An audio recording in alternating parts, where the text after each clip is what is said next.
lost 25 pounds and I'm going to tell you exactly how. My heaviest weight was back in April 2024 when I weighed in at 170.8 pounds. I felt that my body was outside of my control. I thought that I had not made any changes to my diet, any changes to my activity level, and the changes that my body experienced were just something that happens. I had almost come to accept the fact that I was just at a point in life at 24 years old where I would never be comfortable in my own skin again, and my ideal body would always be years in the past. In April 2024, I would have told you that my weight loss journey started then. And to an extent it did. I lost 5 pounds in 9 months, and I thought that I was doing the best that I could in that time. But that was the only data point that I was gathering. I would think a little bit about what I was eating and maybe made some choices of having a few less sweets or maybe a few smaller portions, but I didn't have any regimented gym routine. I could not have told you what my daily calories were. So I always just kind of felt like I wasn't doing enough, and that's because it was true. I wasn't. Between January 2025 and now, November 2025, I have lost the remaining 20 pounds. This is the time that we're going to focus more in on because it's the time that not only was successful, but felt a lot easier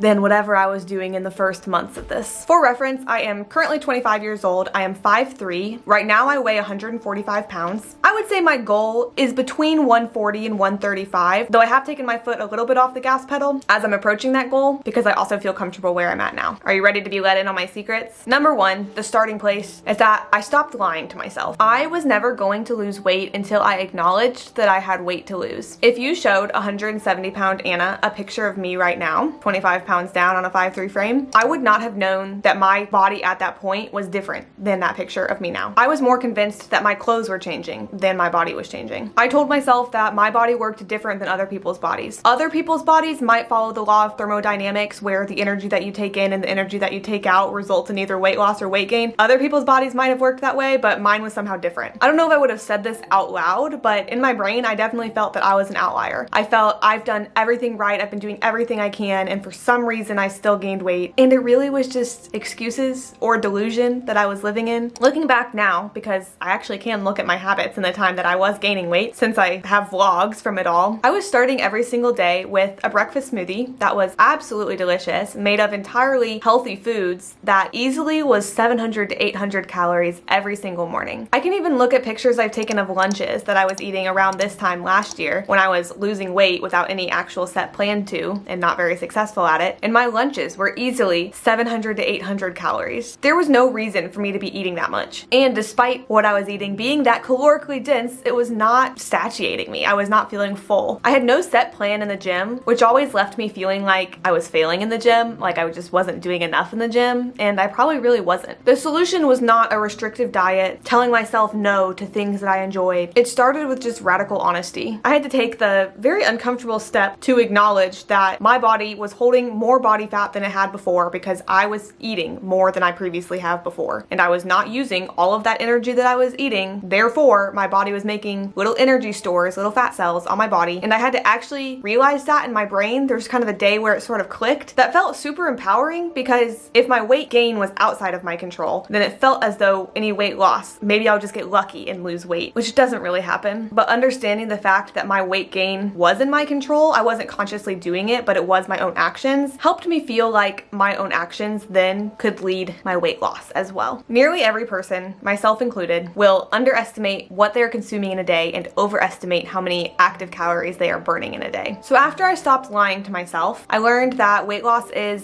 simpler than we've always been taught it is. Some key terms to know. Number one, basal metabolic rate, BMR. Your BMR is the energy that your body spends just to stay alive. I like calling it your coma calories. If you were in a coma, that's how many calories you would be burning. It's your energy baseline. Between the ages of 20 and 60, your BMR stays relatively stable without any significant changes due to age. People lie about this all the time. I felt the same too. I felt that I could be eating the exact same, being the same exact level of activity at 20 that I was at 25, and at 25 my metabolism had just gone down. I just couldn't win anymore, when in reality I was underestimating what I was consuming and overestimating the amount of activity I was doing in a day. Something that can change your BMR in this age range is a change of size. When I started my journey at 170 pounds, 5'3", 25-year-old female, my BMR was 1,485 calories. Being short kind of sucks when you're on a weight loss journey because your BMR is lower. My husband could eat so many more calories than me in a day and maintain, but that's because his body is bigger. He has many extra inches in height, and my body simply does not need the same energy to run that his does. Now that I've lost weight, 5'3", 25-year-old female at 145 pounds, my BMR is 1,370 calories. But this is not the number that matters. The number that matters is your TDEE. That stands for total daily energy expenditure. You are not in a coma if you are watching this, probably guaranteed. You walk around in a day. Maybe you do some lifting, some exercise, maybe you're playing sports, whatever you do in a day, you're doing that in a day,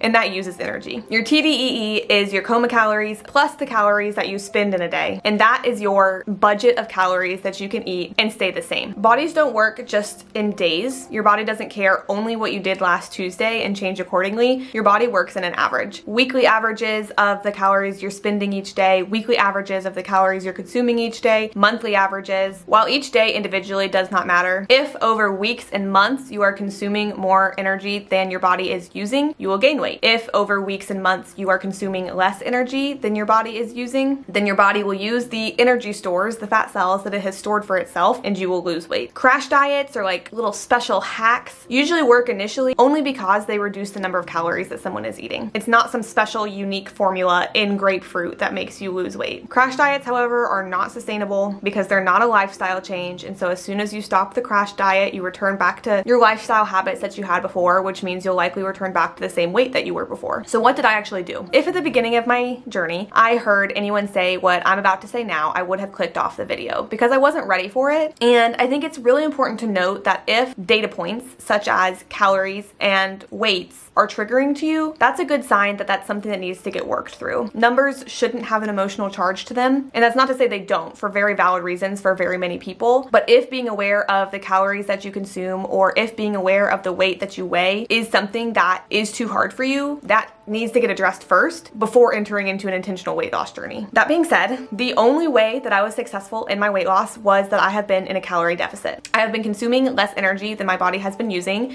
and so my body has used the energy stores that I provided it over some years, and I have lost weight. In order to know if you are in a calorie deficit, you need to track the calories you eat. If you are not aware of the calories that you're putting into your body and then you're not seeing success, or you're feeling that you're plateauing, it's probably because the idea that you have in your head of what you're consuming is not actually accurate. I personally have used MyFitnessPal to track my calories, though there are plenty of other apps that can also serve you in the same way. Everyone's calorie deficit is going to be different because your BMR, your TDEE are different. There are calculators online that can help you. The pace at which you're trying to lose weight will also change how much of a deficit you could be in, as long as it is healthy. And like I said, there are many calculators online that can help you as you're figuring this out. I can share mine, but know that this is unique to me and does not mean that you should do the same thing as me. Find a qualified professional if you would like help personalizing yours for you. In January, I began just tracking what I was eating without purposely doing a deficit yet at that point because I wanted to know where I was starting. I do think the act of tracking already reduced my overeating by quite a bit because I was becoming more aware, but I wasn't trying to hit a certain goal of calories. Then starting in February, my calorie deficit was 1,700 calories a day. But what I learned about myself was that it was really easy during the work week for me to accurately track calories. Over the weekends, I just got kind of tired of tracking calories and doing more meals at home, typically with more cooked meals, which can be a little bit harder to track as well. And so I wasn't really tracking as accurately over the weekend. So what I did, this is called calorie banking. What I did was I changed my goal deficit to be 1,500 calories with the knowledge that on the weekend I may be closer to that 1,700 mark. But since everything is an average, then it averages out as the deficit that I was wanting. Daily weights and daily calorie counts are not judgment calls of that day, but by keeping track of what I was eating and what I was weighing in at, I could see the trends and I could see that progress was happening. I could trust the process because I saw that the process was working. If I was not keeping those numbers as data points, if I was not weighing myself, or if I was not tracking the calories I counted, I wouldn't be able to trust the process as well because the process could have been anything and I didn't know what I was consuming or how it was affecting my body. But by seeing those numbers and seeing the trends and seeing the weight trending downward is a large part of what kept me motivated because I could see, even if it was small differences, that the efforts I was putting in were making a difference. Something else I did to help on the weight loss journey was that I got stronger. Lifting during a calorie deficit preserves muscle and can even recompose your body to exchange some fat cells for built muscle cells. Prioritizing a high protein diet while in a calorie deficit helps prevent the like skinny fat look and helps ensure that the excess weight that you are losing are the fat stores that you are trying to lose. My protein goal is about 120 grams per day. Some people have higher protein goals, some people have lower protein goals. This is just kind of generally what I've tried for. I've been paying much more attention to the calories though, and just trying to prioritize high protein foods than I have been paying attention specifically to am I hitting the protein goal every single day, because for the most part, staying within my calories for the day and prioritizing high protein foods gets me there, or gets me there often enough. And then by tracking, I can just confirm that, okay, yeah, today was a good amount of protein. Some go-to foods that have been really helpful to me on this journey, both for being lower calories for what you're getting from them and high protein: low-fat cottage cheese, chicken sausages. Usually I'll put those two together for breakfast. No sugar added low-fat Greek yogurts. The Oikos remixes have been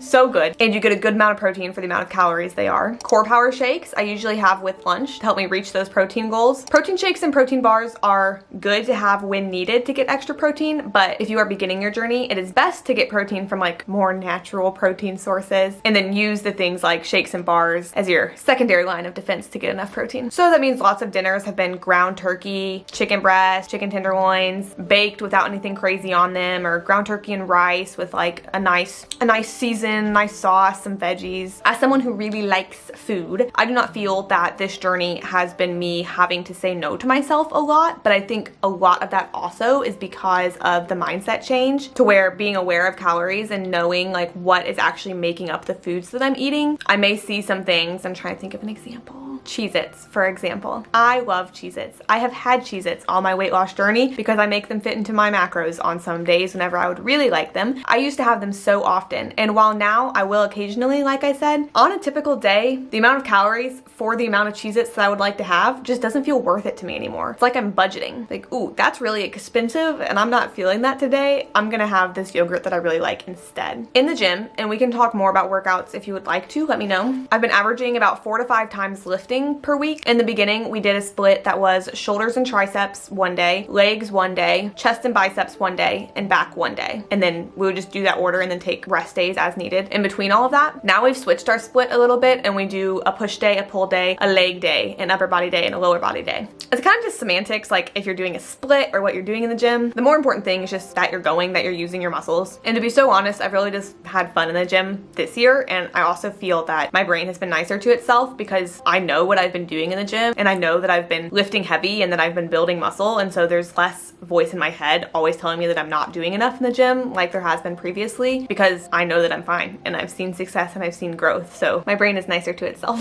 The last tip that is necessary in order to have a successful weight loss journey is to commit to it. There were a couple things that were super helpful to me in the beginning, and by the beginning I'm referring to January, the beginning of my actual successful time. Number one was thinking that a year is going to pass anyways, and I could either have a year progress towards a goal when that year has passed, or I could be in the exact same, if not worse, position than I was before. Sitting in January of this year, thinking of the weight that I felt like I had to lose, it felt so far away, and that's often a thing that I think demotivates people from beginning a journey, is because it just feels so out of reach. But time is going to pass anyways, and you can either pass the time bringing your goal closer and closer within your reach, or you can stay exactly where you are, or worse than where you are now. And a year is going to pass, so you just have to choose like which trajectory you would like to be on as that year is passing, because it is really hard thinking of like, oh, I might hit my goal in 2 years. That's a long time. So I think for me, thinking of it more as like an arrow of like, I can make choices to be headed this way, or I could make choices to be headed this way, helped it feel a lot more achievable in my brain instead of only focusing on a relatively arbitrary goal weight, because doing things that feel hard now in order for some glorious day 2 years from now to come is very mentally challenging. But doing things that feel hard now in order to point your little arrow towards the direction you would like to be, that's already a success. And that felt really crucial to me as I was beginning. The second thing that I think was really helpful, even though it was was really hard was that I had to come to terms with the fact that there would be a period of time where I was doing everything right and not seeing any changes. And that is why people tend to give up pretty quickly. For me, being a bit meta with the process and just being in that month getting discouraged and thinking this is the month that I'm going to be doing everything right and I'm not going to see any results and that is going to be discouraging helped me get through that month. Trusting the process is a great phrase, but you can only do that if you're actually equipped with the knowledge of how your body works and how it will lose weight, because then you do what is required to lose weight and you will lose weight. When you know the science, even if it's just a basic level of it, your only job is doing it. And again, I'm not going to pretend like that's easy, but I think thinking through those things and coming prepared with the fact that you're not going to see instant results, even if they're small, helps get through that initial period so that you don't get discouraged and quit yet again. It's something that I've debated talking about because I don't want it to come across in an unhealthy way at all, and I don't want it to be used as fuel for any sort of unhealthy mindsets. So please do not take this as that, and please do not use this as that, but I did feel like not including it just wouldn't be true to my experience of losing weight thus far, because this was another just like tough part in the beginning. A hard thing with intentional weight loss is that people, my old self included, do feel that restricting yourself is required and you are like not getting enough, and that is a bad thing. And I don't want to gloss over disordered habits because those can be drastically and clinically unhealthy. So I'm not speaking to you if you have active disordered habits. Something that was very hard in the beginning for me as I started a calorie deficit was the level of hunger that I felt. Something that I learned that helped is that, number one, hunger is not an emergency, and that often your body's feeling of hunger to you is a lie. Don't take that wrong. But thinking through what I had been eating in order to gain all of the weight that I had, eating any amount less than that, even if it was still in excess of what I needed in a day, my body would feel more hungry because it is used to this amount and now is getting this amount. And that's true when starting a calorie deficit too, is that you likely will feel hungrier than you have before. But as long as you know and can see the numbers that you're giving your body enough fuel to get through the day, then that hunger is likely just your body adjusting to your new normal and saying, hey, we used to eat 3,000 calories a day. What do you mean I'm getting less than that now? And that was a hard thing to learn towards the beginning, because there were times when I would feel hungry and I would think, oh, my body is telling me it needs more. And I could look at what I'd eaten that day and be like, it's fine. Girly, you're good. But that was a difficulty in the beginning of adjustment because we're not used to being uncomfortable, and that is like an uncomfortable feeling. And again, I'm not speaking to you if you have any sort of disordered habits, but that was one of the really tough parts whenever I was starting my calorie deficit, was learning that my hunger cues may not be there because my body is actually needing more than it already has. And as I have progressed in my journey, eating the same amount that I was at the beginning, I get full so much quicker now. I cannot put down the same portions that I could before. I am not just spending every single day hungry. It's an adjustment period. My body's getting enough and I'm comfortable now, and I don't want to eat to the point of fullness like I was before. Speaking of some non-scale changes, when I was chunky, I was so tired all of the time that I thought I had a sleeping disorder, and I got a sleep study because of it. I saw a sleep specialist because I thought I had a sleeping disorder. I did not have a sleep disorder. Losing weight, I do not feel the level of exhausted that I did every single day before. All of that was vlogged. You can go see it. I was so tired throughout all of my days, even if I was being active. I was not eating well to fuel my body. I was eating in excess, but it wasn't to fuel my body. And I feel the effects of that now, to where I feel like more naturally energized and it lasts throughout the day. And I'm so happy that that is the case. I feel confident, not because of my body change, but because I told myself I would do something and I kept that promise to myself. I trust myself more because I've been successful with this. And that's where it's also just a snowball. When you make the initial decisions and then you keep with the promises that you're making to yourself, then you feel more confident and you're more likely to keep keeping those promises to yourself, and then you'll just see more success. I feel proud of myself, and this positive change has expanded out in so many different areas of my life, so far beyond just a physical body change. Because like I said, if you showed me a picture of my current self when I was 170 pounds, I would have thought we looked the exact same. I was fine in my body confidence, but making a promise to yourself and then following through with it is how you build trust with yourself, and that is a level of confidence that will trickle out into all areas of your life, having nothing to do with how your body looks. Overall, this has been a lifestyle change. Everybody says that and it's kind of annoying, but this has been a lifestyle change. If you're eating in a way that you can't see yourself eating that way for the rest of your life, then it's not sustainable. This has been slow moving for me, but now it's been long enough that I can look back and see the success that I've had, and I feel very, very proud of myself. What goals are you currently working towards? Do you have any other questions for me? I'm so happy to answer them in the comments. I hope this was helpful to you. Like I said, if someone tried to show me this video before I was really ready to start my weight loss journey, I wouldn't have listened to anything. I think sometimes things just click one day and then you're committed in a way you've never been before and you'll be successful. And I feel like this could be that time for you. You're doing great. Thanks for watching this video, and I'll see you next time.